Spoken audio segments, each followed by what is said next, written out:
My name's Graham Field, and I earn a living by the books that I write and the audiobooks that I record. Today's journey is taking me down this tiny residential street in Cambridge to come to a studio to record my third audiobook. I think a lot of people come back from their trip full of optimism and think that perhaps they can make a living out in the adventure industry, but it is practically impossible.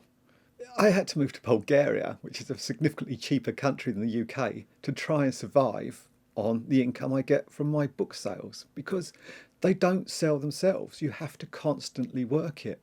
And the income is small. It's very small. I wouldn't say try and write a book to become wealthy or famous. The reason I wrote the first book was to relive my trip. Because I've always kept a diary, I was able to write the book down day by day. That's why all my books are in diary format. And if nothing else, I just relived the trip, but day by day, in the comfort of my own home. I was so immersed in the journey that I would walk out the door expecting to see daffodils, because I've been writing about spring, when in actual fact it was autumn. So that was a reward right there. I got to relive my trip. But to have ideas of wealth and fame is not really very realistic. My enthusiasm for this journey was not generated by thoughts of comfort and the company of the progressing throng. It was the thrill and the danger of the untamed, the barely traversable, being confronted with extremes and discovering my limitations, as though I was a nomadic road warrior on the edge of time. OK, I know I ran to my tent last night and sulked because there are a few mozzies around, but last night the wuss inside me died as I slept. I woke up a new man, and right now that man is riding his steed through the dawn mist, wide-eyed into the future, on the road, parted by dense forest, where only the strong survive, leading his companions fearlessly. Fuck me, there's a moose. It's bloody huge. We slow down and watch as it crosses the road in front of us and disappears into the wooded world on the other side of the road. I am very happy with the choices I've made to do this, but you have to understand it's not full time. I don't wake up and put on my branded motorcycle suit and my sponsored gloves. It's still on a budget. It's just a normal life, and sometimes I'm behind a camera or behind a microphone or at a show, but that's just a tiny part of my everyday life. I recently got a royalty check from the audiobooks, and it was good and the best I've had. And then it occurred to me I could have earned that in a week of truck driving. So I could be significantly better off, but it's not all about money. It's about happiness and quality of life. And I've got a good quality of life. I enjoy what I do. I enjoy that it inspires others.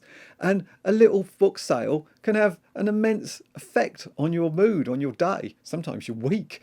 But it's not regular. It's not, I don't spend all day in dispatch sending out books all over the world. It doesn't work like that. Well, my day life is very ordinary. I suppose I spend 2 or 3 hours a day doing book-related stuff. A lot less now I've moved to Bulgaria. It used to be far more full-time, always thinking of ways of angles to promote it and that. I have a huge conflict with the social media thing.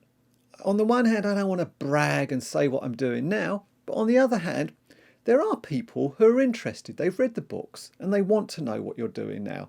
Like, I've got musicians who I follow, and even if they're not in the studio or on tour, I'm still interested in their day-to-day events and what they're doing. So I have this fight with social media, and I do post stuff on there, and you do have to keep your name out there if you want to make sales.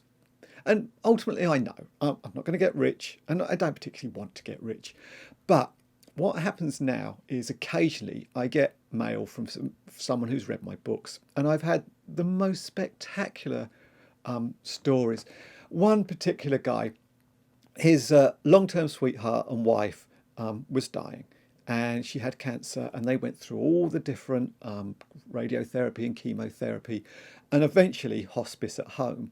And he wrote to me to tell me that while he was looking after her at home, he was reading my book.